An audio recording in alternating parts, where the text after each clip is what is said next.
What is some poor people food that you will eat no matter how wealthy you get? When I was a kid, my mum always used to put potato in her curries. As I got older, I couldn't understand why other people didn't do this, or why this wasn't an option in restaurants. Was then told this was something poor people did to make their food last longer. So, I learned to cook this for myself, and it's the only way I like to eat curry. Potatoes rock but are also enemy as I get older, as my belly is constantly rewriting its boundary. My wife has made this every day for me for the past year. I will have it for breakfast and dinner some days. Tips. Try on a toasted bagel. Egg sandwiches must be cut in half. No one knows why, but this makes them taste much better. Experiment with different condiments. My go-tos are Crazy Jane's mix up salt, Hai Fong chili, garlic sauce, Old Bay seasoning. Thank me with egg sandwiches. Maruchan ramen. I love Maruchan ramen so much, and ramen in general. I could be a millionaire, but I would still have a pantry stocked with ramen. I have bad insomnia, and when I was younger and would wake up at night, my dad would make me chicken or beef Maruchan ramen. I still remember sitting in our dark dining room while my dad got the ramen from the top shelf. He would drain the water a little and put in the seasoning so it wasn't ever fully cooked. I rarely see my dad anymore, so when I have a bad day, I eat ramen the same way he made it. I was 4 then, and that's the only way I'll make it now. To me, microwave popcorn is the luxury. My parents weren't poor or lacking a microwave, they just were really price conscious, and never saw the need to spend on bags, when a big old jar of kernels was cheaper by the ounce. I was amazed when I was at sleepovers and those parents just used a bag. So convenient. No shaking. No melting butter beforehand. No cleanup. Everyone got their own bag. And it has an exotic artificial taste just like the movie theater. I prefer the pan made now, more flavor control, and the bags are irreparably salty, but man, new corn seemed like it was just so cool. Beans and cornbread. Especially the way my wife makes them, better than my mama's, but I'll never tell my mom that, lol. Honestly, about anything, I've always been a simple eater, don't go for the fancy stuff. Well, looks like I made some folks hungry. For those asking, we add either the bone from a smoked ham, or ham hocks generally, smoked bacon in a pinch, and a bit of salt as needed. And yes, plumb forgot to mention the fried taters to go with it. Now going to go see if the wife wants to put beans and cornbread on the menu this week, made myself hanker for them too. Lol. I'll submit on behalf of my Redditless father. He grew up in genuine poverty, non-canned meat only on Sundays kind of poverty in the South, and so tomato and mayo sandwiches on white bread were a staple for him. Fast forward 60 years, I went to visit him a few weeks ago for his birthday, and watched him get home from the gym in a luxury sedan, walk into his nice house, plug his new iPhone into the charger, and probably make a tomato and mayonnaise sandwich for Saturday lunch. He told me that, no matter how far away he gets from his childhood, he'll always crave that sandwich. Bean soup. Also known as pasta e fagioli. There's a million ways to make this, here's mine. Sauté onions, carrots, celery, rough chopped, with minced garlic until soft. Add tomato paste, or leftover tomato sauce, whatever, this is peasant food. Make a little hot spot for the tomato paste so it browns. Add a little red pepper flake and another hot spot to taste. Salt each layer of the pan, so add some each time you make an addition, just a pinch. Add some chicken or veggie broth and let it simmer. If you have cheese rinds from Pecorino Romano, add that. Add the kind of beans you like, I like pinto. Add cooked macaroni, some small shape. Or rice if you like that. Serve with a sharp cheese like provolone and some good bread. We like to eat sushi a lot, and the decent sushi places in our area are all about the same quality. We went on vacation to Hawaii and decided to eat at this very expensive sushi restaurant, just for the one-time experience. Big mistake. The sushi was so amazing and tender and delicious. The fish practically melted in our mouths, which we didn't even know was possible. We haven't had sushi since, but I think all of our normal sushi places have been ruined for us. Maybe if we go several more months without eating sushi, we'll forget how amazing the expensive sushi tasted and felt in our mouths, and we'll be able to enjoy normal sushi again. It's kind of the same thing with staying in a really expensive hotel. It just kind of ruins you for regular priced hotels and makes you want to stay in expensive hotels again. Need to get the experience out of our minds so our kid doesn't grow up getting used to being waited on every time we go on vacation. What's great about this country is that America started the tradition where the richest consumers buy essentially the same things as the poorest. You can be watching TV and see Coca-Cola, and you know that the president drinks Coca-Cola, Liz Taylor drinks Coca-Cola, and just think, you can drink Coca-Cola, too. The Coke is a Coke, and no amount of money can get you a better Coke than the one the bum on the corner is drinking. All the Cokes are the same and all the Cokes are good. Liz Taylor knows it, the president knows it, the bum knows it, and you know it. Andy Warhol. Some of you folks haven't been poor, and it shows. Ramen, diluted fruit punch, fake Kool-Aid, and piece of toast, ketchup, lunch meat, cheap American cheese.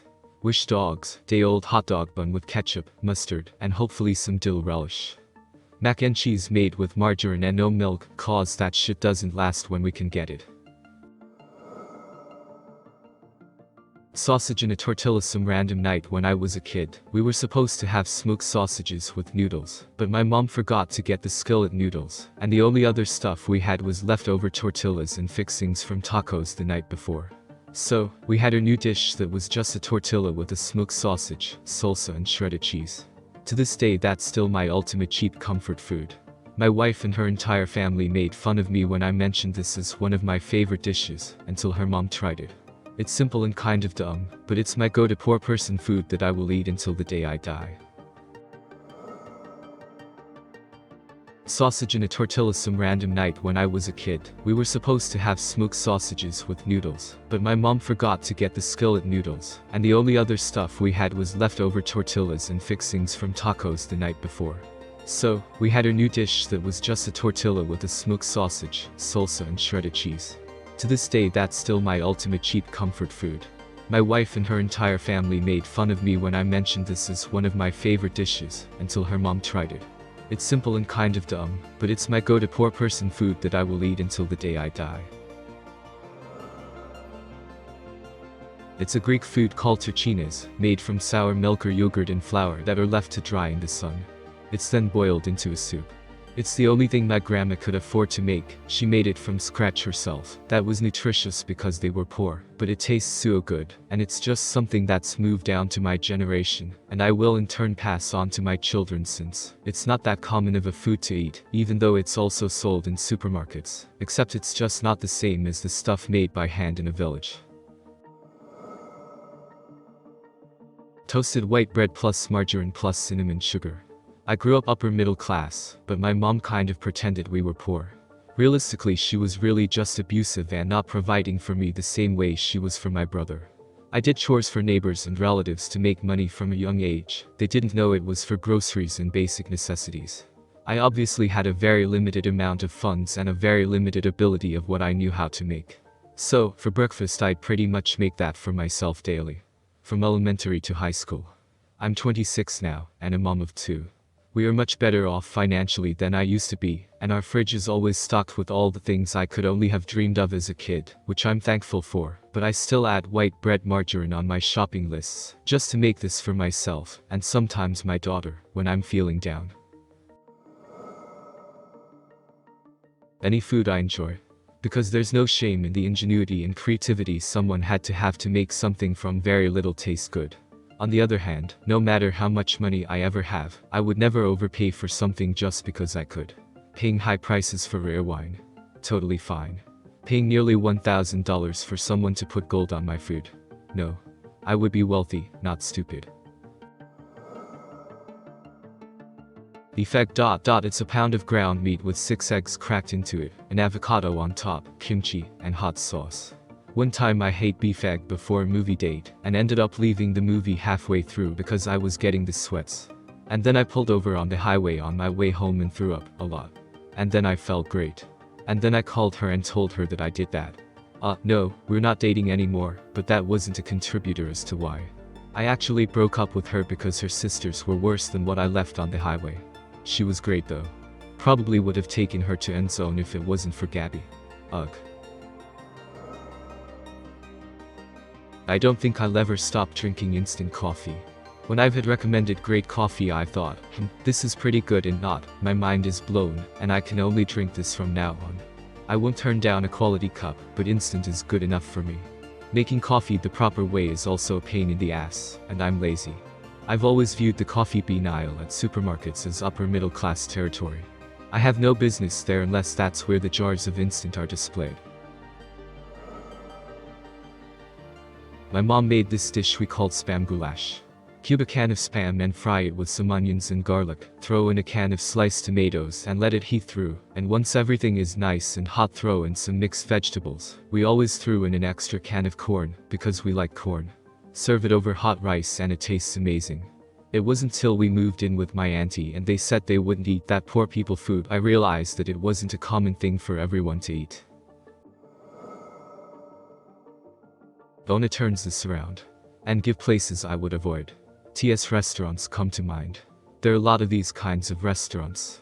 The places that are run by an MBA instead of a chef. They serve kind of shit food, in small portions, and charge a hell of a lot for it. It's just Cisco bagged garbage, but dressed up with kale on top and sold in fancy places for stupid money. It's Applebee's for tasteless rich people. I've had way better food at food trucks, where a passionate chef does one thing extremely well. Kraft American cheese and mustard sandwiches, grilled cheeses, etc. Pizza Hut pizza. McDonald's. Plain noodles with butter and cheese. Hot dogs with Hormel chili. None of these may be poor people food per se. Just lower class if I were actually wealthy. My poor people food is just baked potatoes and hard-boiled eggs because they keep you full, and they're both dirt cheap. Plain rice with salt and pepper was my poorest person food, and I ate that for like 4 solid months, so, no, I'll never do that again.